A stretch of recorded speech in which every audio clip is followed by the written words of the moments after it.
Shalom, salam sehat buat kita semua. Video ini menjelaskan tentang lanjutan dari pembahasan tema 7, subtema 2. Namun sebelumnya, bagi yang belum subscribe, silakan tekan tombol subscribe dan lonceng notifikasinya agar tidak ketinggalan video-video selanjutnya. Bacalah teks dari buku cetak Bupena 5C halaman 119 dan 120. Kemudian buatlah pertanyaan menggunakan kata tanya apa, di mana, kapan, siapa, mengapa, dan bagaimana berdasarkan teks tersebut yang berjudul Insinyur Soekarno. Setelah membaca teks tersebut, kita akan mencoba membuat beberapa pertanyaan dari teks tersebut. Pertanyaan yang pertama adalah apa yang dibaca Bung Karno pada tanggal 17 Agustus 1945. Itu bisa kita lihat jawabannya di awal paragraf, yaitu Bung Karno membacakan teks proklamasi. Kemudian yang kedua, kita bisa buat pertanyaan dari paragraf yang ketiga, yaitu menggunakan kata tanya di mana jawabannya itu adalah Bung Karno pernah ditangkap oleh Belanda dan diasingkan ke Pulau Bangka pada tanggal 9 Desember 1948.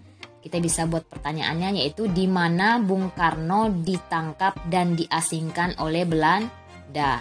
Itu bisa jawabannya adalah di Pulau Bangka. Kemudian di paragraf yang pertama, di kalimat yang ketiga, itu kita bisa baca bahwa Bung Karno terpilih menjadi Presiden Republik Indonesia pada tanggal 18 Agustus 1945 atas hasil sidang PPKI. Nah, dari pernyataan tersebut kita bisa buat pertanyaan, yaitu kapan Bung Karno terpilih menjadi Presiden Indonesia. Kemudian di paragraf yang ketiga, yang pernyataannya adalah sebelum tertangkap beliau mengirimkan amanat kepada Menteri Kemakmuran saat itu, yaitu Syarifuddin Prawira Negara, untuk membentuk dan memimpin pemerintahan darurat Republik Indonesia atau PDRI di Bukit Tinggi, Sumatera Barat. Nah, dari situ bisa kita buat pertanyaan, yaitu siapa yang membentuk dan memimpin pemerintahan darurat Republik Indonesia atau disingkat PDRI? Jawabannya adalah Syafruddin Prawira Negara. Kemudian pertanyaan yang kelima, mengapa Bung Karno menjadi tokoh penting dalam sejarah kemerdekaan Indonesia? Dari teks tersebut kita bisa simpulkan bahwa Insinyur Soekarno merupakan bapak proklamator atau bapak yang membacakan proklamasi kemerdekaan Republik Indonesia pada tanggal 17 Agustus 1945. Jadi beliau merupakan tokoh yang penting dalam sejarah kemerdekaan Indonesia. Di paragraf kedua kita bisa buat pertanyaan, yaitu bagaimana cara Bung Karno menenangkan keadaan memanas di Surabaya akibat pertempuran. Nah, itu bisa kita lihat jawabannya adalah pertempuran tersebut terjadi pada tanggal 28 Oktober 1945 antara rakyat Indonesia dengan tentara sekutu. Berkat diplomasi yang dilakukan oleh Bung Karno, keadaan dapat dikendalikan meskipun hanya sementara. Nah, itulah 6 pertanyaan yang bisa kita buat dari teks Insinyur Soekarno. Kita masuk ke materi berikutnya, yaitu peristiwa-peristiwa heroik setelah kemerdekaan. Muatan IPS. Yang pertama adalah peristiwa 10 November 1945 yang terjadi di Surabaya. Pertempuran di gedung Bank Internatio menyebabkan tewasnya pemimpin tentara sekutu Brigjen AWS Malabi. Pada tanggal 10 November 1945, meletuslah pertempuran sengit antara tentara sekutu dan rakyat Surabaya. Salah seorang pemimpin barisan banteng, Bung Tomo, berpidato berapi-api untuk membakar semangat rakyat Surabaya. Setiap tanggal 10 November diperingati sebagai Hari Pahlawan. Peristiwa heroik yang kedua adalah Pertempuran Ambarawa. Pertempuran Ambarawa terjadi pada tanggal 20 November 1945 sampai 15 Desember 1945 di Ambarawa, Jawa Tengah. Pada tanggal 26 November 1945, pimpinan TKR Letkol Isdiman gugur dan digantikan oleh Kolonel Sudirman. Pada tanggal 15 Desember 1945, pasukan sekutu mundur sehingga setiap tanggal 15 Desember diperingati sebagai Hari Infanteri dan di Ambarawa didirikan monumen yaitu Palagan Ambarawa. Peristiwa heroik yang ketiga adalah Bandung Lautan Api. Pada tanggal 23 Maret 1946, tentara sekutu kembali mengeluarkan ultimatum kedua untuk mengosongkan Bandung Selatan. Sebelum ditinggalkan, Bandung Selatan dibumi hanguskan atau dibakar agar tidak dapat dipakai oleh musuh. Meskipun demikian, para pejuang tetap melawan sekutu dengan taktik gerilya. Peristiwa yang terjadi di Bandung itu dikenal dengan nama Bandung Lautan Api. Bupena halaman 121 muatan IPS. Kerjakanlah soal-soal berikut. Soal yang pertama, apa latar belakang terjadinya Perang 10 November 1945 di Surabaya?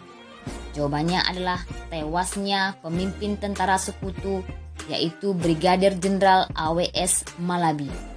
Soal yang kedua, tuliskan tokoh-tokoh yang terlibat dalam Perang 10 November 1945. Jawabannya adalah Brigadir Jenderal AWS Malabi, RM Sutoyo, Kolonel Sungkono, dan Bung Tomo. Soal nomor 3, siapa nama pemimpin pasukan TKR yang gugur pada pertempuran Ambarawa? Jawabannya adalah Letnan Kolonel Isdiman.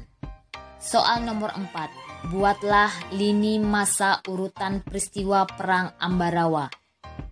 Yang pertama, Perang Ambarawa terjadi pada tanggal 20 November 1945 sampai 15 Desember 1945. Latar belakang terjadinya Perang Ambarawa adalah tentara sekutu melanggar perjanjian keamanan untuk melucuti tentara Jepang yang sudah kalah di wilayah Jawa Tengah. Tokoh-tokoh yang terlibat adalah Letnan Kolonel Isdiman dan Panglima Divisi 5 Banyumas Sudirman. Hasil akhir dari Perang Ambarawa adalah pasukan TKR memukul mundur pasukan sekutu pada tanggal 15 Desember 1945 yang diperingati sebagai Hari Infanteri. Soal nomor 5, mengapa rakyat Bandung membumi hanguskan kota Bandung Selatan? Jawabannya adalah karena tentara sekutu mengeluarkan ultimatum kedua untuk mengosongkan Bandung Selatan. Sebelum ditinggalkan agar tidak dipakai oleh musuh, Bandung Selatan dibakar atau dibumi hanguskan oleh rakyat Bandung. Bhinneka Tunggal Ika dalam hidup bermasyarakat muatan PPKN. Semboyan Bhinneka Tunggal Ika memiliki arti berbeda-beda tetapi tetap satu jua. Keberagaman masyarakat yang ada di lingkungan sekitar hendaknya disikapi dengan menerapkan hidup rukun dalam kehidupan sehari-hari. Dalam pelaksanaannya, setiap individu masyarakat harus saling menghormati dan juga menghargai.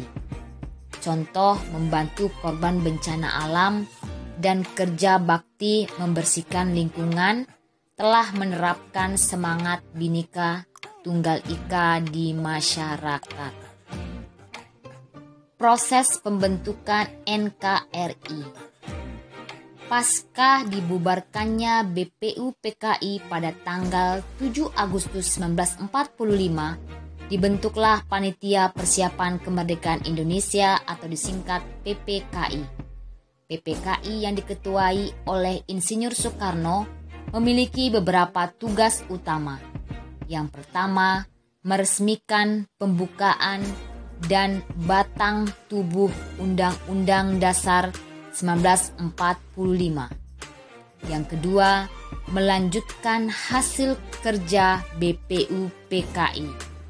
Dan yang ketiga, mempersiapkan segala sesuatu yang berhubungan dengan masalah ketatanegaraan bagi negara baru, yaitu Indonesia. Untuk menjalankan tugas-tugasnya, maka PPKI segera menggelar beberapa sidang. Yang pertama, pada tanggal 18 Agustus 1945, menetapkan dan mengesahkan Undang-Undang Dasar 1945. Yang kedua, memilih dan mengangkat Insinyur Soekarno dan Muhammad Hatta sebagai Presiden dan Wakil Presiden Indonesia. Sidang yang kedua pada tanggal 19 Agustus 1945 membentuk 12 kementerian dan 4 menteri negara. Kemudian membagi wilayah Indonesia menjadi 8 provinsi yang meliputi Sumatera, Jawa Barat, Jawa Tengah, Jawa Timur, Sunda Kecil, Maluku, Sulawesi, dan Borneo yang dipimpin oleh seorang gubernur. Sidang yang ketiga pada tanggal 22 Agustus 1945 membentuk Komite Nasional Indonesia Pusat atau KNIP sebagai pembantu presiden sebelum lembaga-lembaga negara sesuai Undang-Undang Dasar 1945 terbentuk secara resmi. Kemudian membentuk 3 badan sebagai wadah perjuangan, yaitu Komite Nasional Indonesia atau KNI, Partai Nasional Indonesia atau PNI, dan BKR, Badan Keamanan Rakyat yang memiliki tugas menjaga keamanan dan ketertiban umum di bawah koordinasi KNI. Menuliskan kesimpulan teks narasi sejarah muatan bahasa Indonesia. Kesimpulan adalah inti dari suatu bacaan. Kesimpulan dapat memudahkan seseorang untuk memahami garis besar teks secara keseluruhan. Untuk menulis kesimpulan, kamu perlu menentukan ide pokok dari setiap paragraf dalam teks. Setelah itu, sampaikanlah ide pokok tersebut ke dalam beberapa kalimat menggunakan bahasamu sendiri. Untuk lebih jelasnya, bacalah teks dari buku cetak Pupena halaman 124 yang berjudul Muhammad Hatta. Kemudian kita akan buat kesimpulan dari teks tersebut. Setelah kita baca, kita bisa buat kesimpulan. Kesimpulannya adalah Muhammad Hatta adalah salah satu tokoh proklamator Indonesia. Lahir di Bukit Tinggi, Sumatera Barat pada tanggal 12 Agustus 1902. Saat masih di Sumatera Barat, Bung Hatta aktif di organisasi Jong Sumatera. Ia mendirikan Perhimpunan Indonesia atau PI dan menjadi ketuanya, serta mendirikan Partai Nasional Indonesia Baru sebagai wakil ketua. Bung Hatta merumuskan teks proklamasi bersama Insinyur Soekarno. Bung Hatta mendampingi Insinyur Soekarno membacakan teks proklamasi kemerdekaan Indonesia pada tanggal 17 Agustus 1945. Menjelaskan unsur-unsur kebudayaan suku bangsa di Indonesia muatan PPKN. Sebagai negara yang majemuk, masyarakat Indonesia memiliki keberagaman ras, suku, bahasa, dan agama. Sebaiknya kita memelihara keberagaman tersebut dengan belajar memahami perbedaan unsur kebudayaan yang ada dalam masyarakat. Unsur-unsur kebudayaan tersebut antara lain yang pertama adalah kepercayaan. Indonesia mengakui 6 agama dan juga menjamin kebebasan masyarakat Indonesia untuk memeluk dan beribadah sesuai keyakinan masing-masing. Yang kedua adalah unsur mata pencaharian. Penampakan alam yang beragam memengaruhi keragaman mata pencaharian masyarakat Indonesia. Yang ketiga adalah unsur teknologi dan peralatan. Perkembangan teknologi dan peralatan di Indonesia merupakan hasil kreativitas masyarakat yang disesuaikan dengan budaya setempat. Unsur yang keempat adalah kesenian. Kesenian adalah hasil ciptaan manusia yang berkembang dan disesuaikan dengan budaya masing-masing. Yang kelima adalah pengetahuan. Masyarakat menggunakan ilmu pengetahuan sebagai suatu cara untuk mengatasi berbagai kesulitan dalam hidupnya. Kemudian yang keenam adalah bahasa daerah. Bahasa daerah adalah sarana komunikasi yang digunakan oleh masyarakat di suatu daerah. Nah, itu merupakan unsur-unsur kebudayaan suku bangsa di Indonesia. Bupena halaman 125 dan 126 muatan PPKN. Kerjakan soal-soal berikut. Soal nomor 1, jelaskan keberagaman yang ada di daerah tempat tinggalmu berdasarkan unsur-unsur budaya yang ada di Indonesia. Yang pertama adalah keberagaman kepercayaan. Seluruh warga di lingkungan tempat tinggal menganut agama yang berbeda-beda. Kemudian yang kedua, keragaman mata pencarian. Di lingkungan tempat tinggal, sebagian besar warga bekerja sebagai pekerja kantoran. Yang ketiga adalah keragaman bahasa daerah. Di lingkungan tempat tinggal, sebagian besar warga merupakan warga pendatang yang berasal dari Pulau Jawa. Nah, ini merupakan beberapa jawaban ya. Boleh jawaban yang lain silakan. Kemudian yang nomor 2, apakah keberagaman menjadi salah satu penyebab munculnya ancaman bagi persatuan Indonesia? Jawabannya adalah tidak tepat. Karena keberagaman menjadi suatu hal yang indah yang seharusnya dapat menyatukan rakyat Indonesia. Soal nomor 3, apa yang sebaiknya kita lakukan untuk mencegah hadirnya ancaman bagi persatuan Indonesia?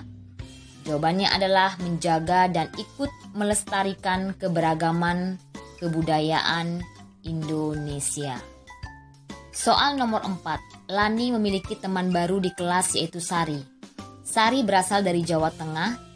Saat bermain, Sari tidak mau menggunakan bahasa Indonesia. Sari menggunakan bahasa daerah yang belum dimengerti oleh teman-temannya. Sari juga hanya bermain dengan teman yang sesuku dengannya. Pertanyaan yang A, apakah tepat sikap Sari menggunakan bahasa daerah saat bermain dengan teman-teman yang tidak mengerti? Jawabannya adalah tidak tepat. B, apakah sikap Sari menunjukkan semangat persatuan dan kesatuan? Jawabannya adalah tidak. Karena Sari hanya berteman dengan teman yang sesuku saja. Kemudian yang C, jika kamu menjadi teman Sari dan Lani, apa yang kamu lakukan? Yang akan saya lakukan adalah menggunakan bahasa persatuan yaitu bahasa Indonesia saat berkomunikasi. Kemudian berteman dengan semua teman yang ada di kelas tanpa membeda-bedakan suku dan agama. Gerak pola lantai dalam tari tradisional muatan SBDP. Kesenian adalah suatu unsur kebudayaan yang dimiliki oleh bangsa Indonesia. Ada beragam jenis kesenian. Salah satunya adalah seni tari yang menggunakan gerak tubuh sebagai media utamanya. Berikut ini ada gambar contoh tarian daerah. Yang pertama itu adalah tari kancet dari Kalimantan. Kemudian yang kedua, tari cakalele dari Maluku. Tari-tari daerah di atas bermakna tentang kepahlawanan. Tari kancet menggunakan pola lantai lurus ke samping, sedangkan tari cakalele menggunakan pola lantai melingkar. Gerak pola lantai sesuai irama lagu muatan SBDP. Salah satu tari tradisional Indonesia adalah tari jaran kepang. Tari jaran kepang merupakan tari yang berasal dari daerah Jawa, biasanya ditampilkan bersama dengan reog Ponorogo. Tari jaran kepang mengisahkan tentang rakyat yang sedang berperang untuk merebut kekuasaan dengan menunggangi kuda dan memegang senjata di tangannya. Pola lantai yang digunakan oleh tari jaran kepang adalah pola lantai melingkar. Faktor yang memengaruhi perubahan wujud benda, muatan IPA. Kamu telah mempelajari bahwa pelepasan atau penyerapan kalor dapat mengubah wujud benda. Contoh yang melepaskan kalor itu adalah perubahan wujudnya membeku, mengembun, kemudian mengkristal. Sedangkan penyerapan kalor dapat mengubah wujud benda mencair, menguap, dan menyublim. Keduanya dapat terjadi dalam satu proses sekaligus, misalnya dalam pembuatan minyak wangi dari bunga. Perhatikan bagan pembuatan minyak wangi dari bunga berikut.